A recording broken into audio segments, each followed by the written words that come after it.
నమస్తే welcome to BCN news. ఈ రోజు వార్తలతో మీ ముందున్నది తేజస్విని। ముందుగా ముఖ్యాంశాలు।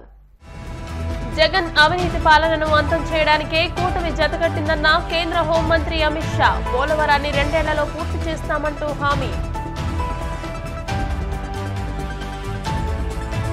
భీమవరం 2 టౌన్లో మజ్జిగ చలివేంద్రాన్ని ప్రారంభించిన సీఐ శ్రీనివాస్। మూగజీవుల కోసం నీటిని ఏర్పాటు చేయాలంటూ ప్రజలకు పిలుపు।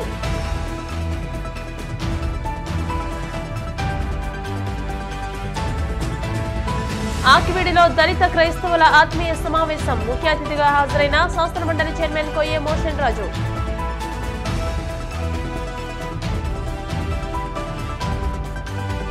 జగిత్యాలలో ఉత్సాహంగా మాజీ సీఎం కేసీఆర్ బస్ యాత్ర। పార్లమెంట్ ఎన్నికల్లో బీఆర్ఎస్ అభ్యర్థులను భారీ మెజార్టీతో గెలిపించారంటూ పిలుపు। ఆంధ్రప్రదేశ్ నుంచే నేరగాళ్లు మాఫియాను తరిమికొట్టేందుకే బీజేపీ, తెలుగుదేశం, జనసేన పార్టీలు జతకట్టాయని కేంద్ర హోంమంత్రి అమిత్ షా అన్నారు। శ్రీ సత్యసాయి జిల్లా ధర్మవరంలో జరిగిన కూటమి ప్రచార సభలో కేంద్ర హోంమంత్రి అమిత్ షా, తెలుగుదేశం అధినేత చంద్రబాబు అభ్యర్థులు పాల్గొని మాట్లాడారు। ఈ మేరకు అమిత్ షా మాట్లాడుతూ రాష్ట్రంలో జగన్ అవినీతి సామ్రాజ్యాన్ని కూల్చివేస్తామన్నారు। అమరావతి రాజధానిగా ఉంటుందని, పోలవరం 2 ఏళ్లలో పూర్తి చేస్తామని హామీ ఇచ్చారు। భూ మాఫియాను అంతం చేసేందుకు కలిసి వస్తున్నామని, రాజధాని అమరావతిని తిరిగి నిర్మించేందుకు కూటమిగా కలిశామని అన్నారు। అమిత్ షా అనంతరం చంద్రబాబుతో మాట్లాడుతూ చీకటి చట్టాలతో ప్రజల ఆస్తుల్ని కొట్టేయాలని జగన్ కుట్ర పన్నారని ఆక్షేపించారు। అరాచక ప్రభుత్వాన్ని భూస్థాపితం చేయడానికి ప్రజలందరూ సిద్ధంగా ఉన్నారని హెచ్చరించారు। ఆంధ్రప్రదేశ్ में इस बार भारतीय जनता पार्टी, जनसेना और तेलुगु देशम पार्टी संयुक्त रूप से भ्रष्टाचार, अपराध, माफिया और कन्वर्जन के खिलाफ अपनी लड़ाई लड़ रहे हैं। मैं ये लड़ाई को ताकत देने के लिए यहाँ आया हूँ। देश भर में चुनाव चल रहा है, लोकसभा का चुनाव चल रहा है। आंध्र प्रदेश में लोकसभा और विधानसभा दोनों का चुनाव चल रहा है। लोकसभा के 2 फेज का चुनाव समाप्त हो चुका है। 2 फेज में मोदी जी सेंचुरी लगाकर बहुत आगे निकल चुके हैं और तीसरे फेज में 400 पार की ओर आगे बढ़ने वाले हैं। मुझे यहाँ आते वक्त दिल्ली के पत्रकारों ने पूछा, आप आंध्र प्रदेश में टीडीपी और जनसेना से अलायंस किया है, आपके अलायंस का मकसद क्या है, उद्देश्य क्या है?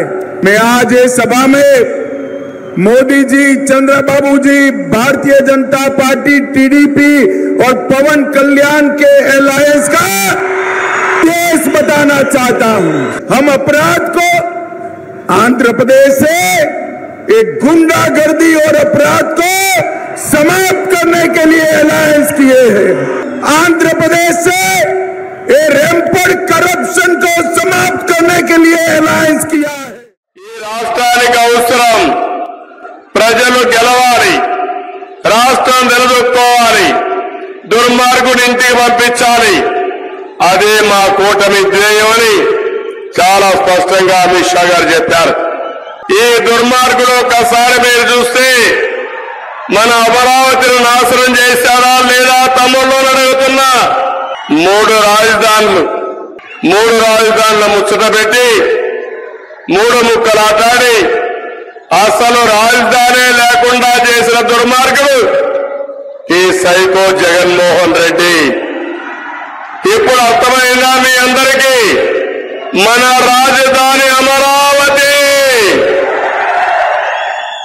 4వ తారీఖున మీరు ఓటేసిన తర్వాత అటు కేంద్ర సహకారంతో మళ్లీ అమరావతిని భారతదేశంలో నెంబర్ 1 రాజధానిగా చేసే బాధ్యత మాదని మీ అందరికీ హామీ ఇస్తున్నా। ఒకప్పుడు హైదరాబాద్ అభివృద్ధి చేశాం, అది ఈరోజు తెలంగాణలో ఉంది, అనుభవం ఉంది। మళ్లీ హామీ ఇస్తున్నా మీ అందరికీ, తప్పకుండా అమరావతిని ప్రపంచ పటంలో పెట్టే బాధ్యత ఎన్డీఏది। అటు కేంద్రం, ఇటు రాష్ట్రం రెండు కలిసి డెవలప్ చేస్తామని చెప్పి తెలియజేస్తున్నా। రెండో విషయం మీరు చూశారు, అమిత్ షా గారు చాలా స్పష్టంగా చెప్పారు, మేము అమరావతికి కట్టుబడి ఉన్నామని చెప్పారు. ఇప్పుడు అడుగుతున్న ఈ యొక్క సైకో జగన్ని ఏ ముఖం పెట్టుకొని తిరుగుతామని అడుగుతున్నా. కూటమి ఆధ్వర్యంలో పశ్చిమ గోదావరి జిల్లా పెనుగొండలో కాపుల ఆత్మీయ సమ్మేళనం ఘనంగా జరిగింది. ఈ కార్యక్రమానికి మాజీ మంత్రి ఆచంట కూటమి టీడీపీ ఎమ్మెల్యే అభ్యర్థి Pithani Satyanarayana, Narasapuram parliamentary BJP MP అభ్యర్థి భూపతిరాజు శ్రీనివాస్ వర్మ ముఖ్య అతిథులుగా హాజరయ్యారు. ఈ మేరకు నాయకులు కాపులను ఉద్దేశించి మాట్లాడుతూ కూటమి ప్రభుత్వం అధికారంలోకి వచ్చిన తర్వాత కాపు సామాజిక వర్గ సమస్యల పరిష్కారానికి కృషి చేస్తామని హామీ ఇచ్చారు. ఈ మేరకు బీజేపీ ఎంపీ అభ్యర్థి భూపతిరాజు శ్రీనివాస్ వర్మ మాట్లాడుతూ జగన్ ప్రభుత్వాన్ని సాగనంపడానికే కూటమి ఏర్పడినట్టు తెలియజేశారు. సంక్షేమ పథకాలు కొనసాగాలంటే కేంద్రం సహకారం తప్పనిసరిగా ఉండాలని, అందుకే ఏపీలోనూ కూటమి అత్యధిక మెజార్టీతో గెలుపొందని ఆకాంక్షించారు.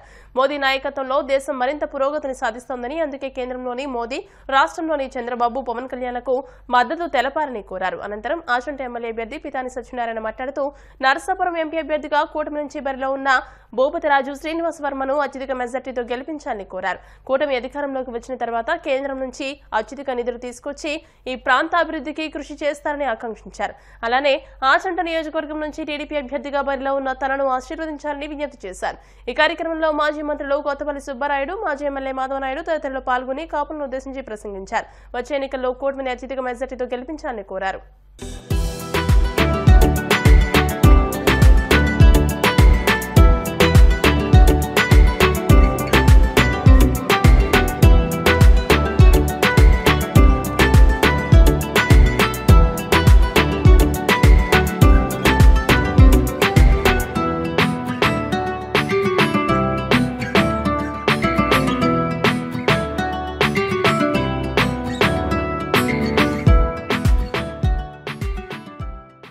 ఏర్పడి ఇవాళ ఈ రాష్ట్రంలో అధికారంలో ఉన్నటువంటి ఈ సైకో ప్రభుత్వాన్ని గద్దెదించాలనేటువంటి ఆలోచనతో ఇవాళ ముందుకు వెళ్తున్నాం. ఈ సైకో మూర్తిని ఎందుకు ఇంటికి సాగనంపాలి అనేటువంటి విషయం మీద మన అందరికీ అవగాహన ఉంది మిత్రులారా. వీడి గురించి రోజు 10-15 సార్లు మాట్లాడి చేతకాన్ని సన్నాసి దద్దమ్మ ముఖ్యమంత్రి గురించి నా గొంతు కూడా పోయింది. ఇంక వాడి గురించి మాట్లాడేటువంటి ఓపిక కూడా నాకు లేదు మిత్రులు. ఇంకా పోయేవాడి గురించి మనం మాట్లాడదలుచుకోలేదు. సమయం కౌంట్ డౌన్ స్టార్ట్ అయింది. వాడి గురించి పదే మాట్లాడుకోవడం వల్ల ఉపయోగం లేదనేటువంటి నిర్ణయానికి వచ్చారు. ఈ రాష్ట్ర ప్రజలను పెద్ద ఎత్తున వంచినటువంటి వ్యక్తి, ఒక చేత్తో 100 రూపాయలు ఇచ్చి ఇంకో చేత్తో 1000 రూపాయలు దోచేసినటువంటి ముఖ్యమంత్రి భారతదేశంలో ఎవడైనా ఉన్నాడంటే ఈ సైకో ముఖ్యమంత్రి అనేటువంటి విషయాన్ని మనంతా కూడా గమనించాం. నేను ఇందాక మాట అన్నా, చేతకాని సన్నాసి దద్దమ్మ ముఖ్యమంత్రి అని. కేంద్ర ప్రభుత్వం అమలు చేస్తున్నటువంటి సంక్షేమ పథకాలకు పేరు మార్చుకుని, రంగులు మార్చుకుని, స్టిక్కర్లు వేసుకుని బటన్ నొక్కేటువంటి ముఖ్యమంత్రి కాబట్టి ఎవడో చేసిన పనిని నేను చేశానని చెప్పుకునేవాడిని సన్నాసి అంటామా లేదా? దద్దమ్మ అంటామా లేదా? కాబట్టే నేను చేతకాని సన్నాసి దద్దమ్మ ముఖ్యమంత్రి అంట. నీకు చరిష్మా ఉంటే నువ్వు కార్యక్రమాలు, సంక్షేమ పథకాలు ప్రవేశపెట్టు. ఇవాళ ఈ రాష్ట్రంలో అందరినీ కూడా ప్రచారం పెద్ద ఎత్తున చేస్తున్నారు. నేను మళ్ళీ అధికారంలోకి రాకపోతే, నేను మళ్ళీ ముఖ్యమంత్రిని కాకపోతే ఇప్పుడున్నటువంటి సంక్షేమ పథకాలన్నీ కూడా రద్దు అయిపోతాయని మాట్లాడుతూ ఉన్నాయి. జగన్మోహన్ రెడ్డి గాని, లేకపోతే ఇక్కడ ఉన్నటువంటి అహంకారి శాసనసభ్యుడు అతన్ని గాని, ఈ రాష్ట్రంలో కేంద్ర ప్రభుత్వం ప్రమేయం లేకుండా మీరు అమలు చేస్తున్నటువంటి సంక్షేమ కార్యక్రమం ఒక్కటైనా ఉందా? మీకు చెప్పేటువంటి దమ్ము ఉంటే బహిరంగ చర్చకు మేము సిద్ధంగా ఉన్నాం అనేటువంటి విషయాన్ని సభాపూర్వకంగా చెప్తాం. ఏ సంక్షేమ పథకం కూడా రద్దు కాదు. ఈ రాష్ట్రంలో సంక్షేమానికి పెద్దపీట వేసింది కీర్తిశేషుడు పెద్దలు నందమూరి తారక రామారావు గారు అయితే, దాన్ని ముందుకు తీసుకెళ్తున్న వ్యక్తి చంద్రబాబు నాయుడు గారు అని చెప్పడంలో అతిశయోక్తి. ఈవేళ భారతదేశాన్ని అత్యంత శక్తివంతమైన దేశంగా తీర్చిదిద్దినటువంటి వ్యక్తి నరేంద్ర మోడీ గారు. జనసేన ఒక దమ్మున్నటువంటి సేన. ఈరోజు కేవలం జనసేన కారణంగానే ఈ రాష్ట్రంలో కూటమి ఏర్పడింది అనేటువంటి విషయం వాస్తవం కాదా అని నేను అడుగుతున్నాను. ఆంధ్ర రాష్ట్రంలో మరొకసారి సైకో ముఖ్యమంత్రి అధికారంలోకి వస్తే మన ఎవరు కూడా ఈ రాష్ట్రంలో ఉండేటువంటి పరిస్థితి లేదు మిత్రులారా. సోదరులందరూ కూడా కలిసి నడుద్దాం. మీతోటి నేను నడుస్తా, ఆత్మీయుడిగా ఉంటా, అన్నగా ఉంటా, తమ్ముడిగా ఉంటానని చెప్పి ఈనాడు హామీ ఇస్తున్నా. ఈనాడు మరొక మాట, ఎన్నికల యొక్క ప్రక్రియలో ఇవాళ పవన్ కళ్యాణ్ గారి యొక్క పాత్ర అమోఘం అని చెప్పడానికి కారణం రాష్ట్ర రాజకీయాల్లో ఒక క్రూరుడు, ఒక మూర్ఖుడు, ఒక సైకో, ఒక ధనహంకారి లాంటి ముఖ్యమంత్రి రాష్ట్రంలో పరిపాలన చేస్తుంటే ప్రజల యొక్క తీర్పు 2019లో ఇచ్చిన తీర్పుకి ప్రతి ఒక్క కుటుంబంలోనూ, ప్రతి వ్యాపారవేత్త, ప్రతి విద్యార్థి లోకం, ఉపాధ్యాయ లోకం, యువతలోనూ సోదరిమణులు అందరూ కూడా అంధకారాన్ని క్రియేట్ చేసిన ఒక దుర్మార్గ పరిపాలన అంతమొందించడానికి పవన్ కళ్యాణ్ గారు తీసుకున్న ఒక నిర్ణయం రాజకీయంగా ఆయనకుండే పదవుల్ని త్యాగించేసి ఈ రాష్ట్ర భవిష్యత్తు కోసం, ఈ రాష్ట్ర యువత కోసం, ఈ రాష్ట్ర ఆర్థిక పరిస్థితి కోసం నేర చరిత్ర కలిగిన ముఖ్యమంత్రిని ఇంటికి పంపించాలనే ఆలోచనతో చేసిన ఒక ప్రయత్నానికి నా తరపున, తెలుగుదేశం పార్టీ తరపున, భారతీయ జనతా పార్టీ తరపున, జనసేన తరపున కూడా హృదయపూర్వక అభినందనలు, ధన్యవాదాలు. ఉమ్మడి అభ్యర్థి కనుక తప్పనిసరిగా శ్రీనివాస వర్మ గారికి, ఒక మంచి వ్యక్తికి, ఒక సామాన్య కుటుంబంలో ఉన్న వ్యక్తికి, 10 మందికి అందుబాటులో ఉన్న వ్యక్తికి టికెట్ ఇస్తే ఏ విధంగా ప్రజలు ఆదరిస్తారు అన్నదానికి శ్రీనివాస వర్మ గారిని నిరంతరంగా చూపెట్టే విధంగా, అఖండ మెజారిటీతో నెక్కించే విధంగా మీరందరూ కూడా కలిసికట్టుగా కృషి చేయాలి అని ఈ సందర్భంగా నేను మీ అందరినీ కూడా కోరుకుంటున్నా. 3 పార్టీల నాయకుల గురించి నేను ప్రత్యేకంగా చెప్పక్కర్లేదు. మోడీ గారంటే ఒక్క భారతావనిలోనే కాకుండా యావత్ ప్రపంచంలో కూడా ఈ రోజున భారతదేశానికి ఒక గౌరవాన్ని, గుర్తింపుని తెచ్చినటువంటి గొప్ప వ్యక్తి మోడీ గారు అన్నటువంటి విషయాన్ని కూడా నేను మీ అందరూ కూడా తెలియపరుచుకుంటున్నా. స్వతంత్రం వచ్చే 70 సంవత్సరాలు పైబడితే ఈ 70 సంవత్సరాల కాలంలో 14 సంవత్సరాలు ముఖ్యమంత్రిగా చేసినటువంటి వ్యక్తి ఆంధ్ర రాష్ట్రంలో చంద్రబాబు నాయుడు గారు తప్ప మరొకళ్ళు ఎవరు కూడా లేరు అన్నటువంటి విషయాన్ని నేను మీ అందరూ కూడా తెలియపరుస్తున్నా. జనసేన పార్టీ అధినేత పవన్ కళ్యాణ్ గారు అంటే ప్రతి ఒక్కళ్ళు కూడా రక్తం ఉడికిపోతుంది అన్నటువంటి విషయాన్ని ఈ సందర్భంగా నేను మీ అందరూ తెలియపరుస్తున్నా. మన రాష్ట్ర పరిస్థితి చూస్తే కనుక జగన్మోహన్ రెడ్డి యొక్క పరిపాలనలో మొత్తం సర్వనాశనం అయిపోయింది మన ఆంధ్ర రాష్ట్రం. వేళ మీరు చూస్తే మనకి రాజధాని లేకుండా చేసినటువంటి దుర్మార్గుడు ఈ యొక్క జగన్మోహన్ రెడ్డి. ఈ యొక్క 5 సంవత్సరాలు అమరావతి రాజధాని కాదు, మేము 3 రాజధానులు ఇస్తామని చెప్పేసి ఆయన కాలయాపన చేసి అసలు ఏ రాజధాని కూడా లేకుండా చేసినటువంటి దుర్మార్గుడు ఈ యొక్క జగన్మోహన్ రెడ్డి. ఏ రకమైన డెవలప్మెంట్ లేదు, ఏ రకమైన ఉపాధి అవకాశాలు లేవు మన రాష్ట్రంలో. మొత్తం టోటల్ అంతా కూడా corruption, sand mafia, liquor mafia, land mafia, mines mafia. మన రాష్ట్రంలో ఉన్న వనరులన్నీ కూడా దాదాపు 50 లక్షల కోట్ల రూపాయల పైనే దోసేసినటువంటి దుర్మార్గుడు యొక్క జగన్మోహన్ రెడ్డి. ఇవాళ సెక్రటేరియట్ను కూడా తాకట్టు పెట్టేసినటువంటి వ్యక్తి, మన అంతేకాని ప్రభుత్వ భూములు కూడా తాకట్టు పెట్టేసినటువంటి వ్యక్తి యొక్క జగన్మోహన్ రెడ్డి. అది చాలన్నట్టు ఈ మధ్య మళ్ళీ ఇంకొకటి ల్యాండ్ టైటిలింగ్ యాక్ట్ అని చెప్పేసి మొదలుపెట్టాడు ఆయన. ఆ ల్యాండ్ టైటిలింగ్ యాక్ట్ ద్వారా మన ఎవరైతే భూములు ఉన్నాయో ఆ యొక్క భూములన్నీ కూడా ప్రభుత్వం పేరున ఉంటాయి. అంటే ఆ యొక్క భూములు కూడా మనం పేరున ఉన్నటువంటి భూములు కూడా భవిష్యత్తులో తాకట్టు పెట్టేసి రాష్ట్రంలో దళితులకు సీఎం జగన్మోహన్ రెడ్డి సముచిత స్థానం కల్పించారని శాసన మండలి చైర్మన్ కొయ్యే మోషన్ రాజు అన్నారు. పశ్చిమ గోదావరి జిల్లా ఆకివీడులోని రైస్ మిల్లర్స్ అసోసియేషన్ భవనంలో దళిత క్రైస్తవుల ఆత్మీయ సమావేశం ఘనంగా నిర్వహించారు. ఈ సమావేశానికి ముఖ్య అతిథిగా హాజరైన కొయ్యే మోషన్ రాజు మాట్లాడుతూ ముఖ్యమంత్రి జగన్మోహన్ రెడ్డి దళితులకు, క్రైస్తవులకు పలు పదవులు ఇచ్చి ఉన్నత స్థాయికి తీసుకెళ్తున్నారని అన్నారు. రాబోయే ఎన్నికల్లో ప్రతి ఒక్కరూ వైసీపీకి ఓటు వేసి అత్యధిక మెజార్టీతో పీవీఎన్ నరసింహరాజును గెలిపించాలని కోరారు. ఈ కార్యక్రమంలో సర్పంచులు గాలి సామ్రాజ్యం, నందమూరి ప్రకాశం, చిట్టిబాబు, కౌన్సిలర్ జాన్ వెస్లీ, వంగ జోష్న, అరుణకుమారి, పార్టీ పట్టణ అధ్యక్షులు అంబటి రమేష్ తదితరులు పాల్గొన్నారు. మనల్ని క్రైస్తవుల్ని గాని దళితుల్ని గాని విమర్శించినటువంటి వ్యక్తులు, ఈ దేశంలో క్రైస్తవుల్ని అనేక ఇబ్బందులు పడుతున్నటువంటి పార్టీలు ఈ రోజున కలిసి మన దగ్గరకు వచ్చి ఓటు అడిగితే వారు అడగడానికి సిగ్గు లేదా, మనకు వేయటానికి సిగ్గు లేదా అని చెప్పి నేను అడుగుతా ఉన్నాను. ఏమని ముఖం పెట్టుకుని మన దగ్గరకు వచ్చి ఓట్లు అడుగుతున్నారో వారు గుర్తించాలి. మనకి ఏం మేలు చేశారని, గతంలో మనల్ని ఏం గౌరవించారని, మనకు రాజకీయంగా గాని, ఆర్థికంగా గాని, సామాజికంగా గాని మనల్ని అడగదొక్కినటువంటి ఆ ప్రభుత్వాలు ఈ రోజున ఓట్లు అడిగేటటువంటి నైతిక హక్కు లేదు. ఈ రోజున ముఖ్యమంత్రిగా కనుక జగన్మోహన్ రెడ్డి గారు ఈ రాష్ట్రంలో లేకపోతే ఈ రోజున పేదలకు అందేటటువంటి అనేక సంక్షేమ కార్యక్రమాలు, అభివృద్ధి కార్యక్రమాలు, మన పిల్లల యొక్క ఇంగ్లీష్ విద్య, మన చదువు, మన యొక్క ఆర్థిక స్థితి, మన రాజకీయ వెసులుబాటు, సామాజిక వెసులుబాటు మనకు లేకుండా పోతాయి. మరి ఈ రోజున మనల్ని గౌరవించేటటువంటి, మనల్ని ఆదుకునేటటువంటి ప్రభుత్వాన్ని మనం రక్షించుకోవాల్సినటువంటి బాధ్యత మన మీదే ఉందని చెప్పి తెలియజేసుకుంటా ఉన్నాను.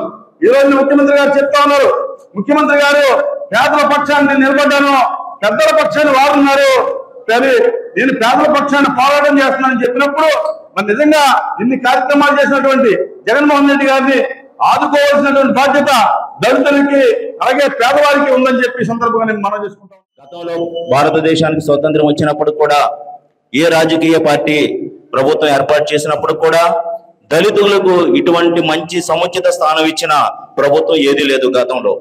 మరి ఈ రోజున గతంలో శాసన మండలి చైర్మన్ గా ఎప్పుడూ దళితులు ఉన్న పరిస్థితి లేదు. ఈ రోజున మన అన్నగారు పెద్దలు మోషన్ రాజు గారిని ఒక శాసన మండలి చైర్మన్ గా కుర్చీలో కూర్చోబెట్టి అధికారులందరూ కూడా మరి ఒక సక్రమంగా క్రమ పద్ధతిలో నడిపించేటట్టు చేసిన ఘనత మన ప్రియతమ నేత వైఎస్ జగన్మోహన్ రెడ్డి గారిది. ఒక మహిళ, ఒక దళిత మహిళకి హోంశాఖ మంత్రి ఇచ్చి ఈ రోజున గర్వంగా దళితులందరూ కూడా తలెత్తుకుని ఉండేటట్లుగా చేసిన ఘనత మన ప్రియతమ నేత వైఎస్ జగన్మోహన్ రెడ్డి గారిది. అటువంటి వ్యక్తి, నిలబెట్టిన వ్యక్తి మన ఉండి నియోజకవర్గంలో పివిఎల్ నరసింహరాజు గారు పోటీ చేస్తున్నారు. వారికి మన మద్దతు, సంపూర్ణ మద్దతు ఉంది. కానీ మనం ఏం చేయాలంటే కొంతమంది ఏంటంటే చిల్లరగా కొంతమంది అటు ఇటు వెళ్తూ ఉంటారు. వాళ్ళు కూడా మార్పు చేయాలి. ఈ రోజున అంబేద్కర్ ఆశయ సాధన కోసం జగన్మోహన్ రెడ్డి గారు దళితుల పట్ల, బలహీన వర్గాల పట్ల ఇన్ని మంచి కార్యక్రమాలు చేస్తున్నారు. సమాజంలో మనకి గౌరవ ప్రతిష్టలు పెంపొందించేలాగా అన్ని సామాజిక వర్గాలు కూడా దళితులను చూసి గౌరవం వచ్చేటట్లుగా చేసిన వ్యక్తి యొక్క పార్టీలో నిలబడిన వ్యక్తులకు మనం సంపూర్ణ మద్దతు తెలియజేయాలి అని ఒక ఉద్దేశంతో మనం అందరం కూడా సంకల్పం పూనుకోవాలి. ఈ రోజు నిజంగా ఆయన చెప్పినట్టు ఎవరో చెప్పే కలవల్లు మాటలు వినొద్దండి. దయచేసి వచ్చి కానుకిచ్చి అలానోళ్ళకి అయ్యిందని చెప్పేసి అని అంటారు. మీరు ఎవరు నమ్మొద్దు, ఆ మాటలు నిజం కాదు. నిజంగానే మన ఉండి నియోజకవర్గంలో పివిఎల్ గారికి ఓటేసి, ఫ్యాన్ గుర్తుకు ఓటేస్తేనే పివిఎల్ గారే గెలుస్తారు, ఆయనే ఎమ్మెల్యేగా రావాలి. ఆయన చెప్పినట్టు శివ గారికి ఓటేస్తేనో లేకపోతే ఇంకోటికి ఓటేస్తేనో ఆయన గెలుస్తారు అనేది అబద్ధం. కాబట్టి అవన్నీ మీరు గుర్తించుకోవాల్సిందిగా కోరుచున్నాను. మనందరం కూడా జ్ఞానంతో ఆలోచించాలి. ఎవరు మనకి మంచి చేస్తున్నారో, ఎవరు మనకి మనల్ని ఎవరైతే మంచి చేస్తున్నారో వాళ్ళని ఎప్పటికీ కూడా గుర్తించుకోవాలి. ఫర్ ఎగ్జాంపుల్, ఈ రోజు నేను ఎలా ఉన్నానంటే నన్ను ప్రోత్సహించి ఎంతగానో సహకరించారు చైర్మన్ గారే కారణం. దేశాన్ని, ఒక ఊరిని కానీ పరిపాలించాలంటే ఒక రాజు మాత్రం ఉంటారు, ఆ రాజు అనుకుల సైనికులు అందరు. అలాగే ఇక్కడ మనకి ముఖ్య అతిథులకు విచ్చేసిన మన చైర్మన్ గారు, రాజు గారు, మనందరూ సైనికులుగా ఒకవేళ అందరం వెళ్ళి కొంచెం జ్ఞానంగా మనకి ఎవరు మంచి చేస్తున్నారు, మన ఎవరిని ఎన్నుకోవాలి, మనకి ఇప్పుడు కాసేపు ప్రకటనలు.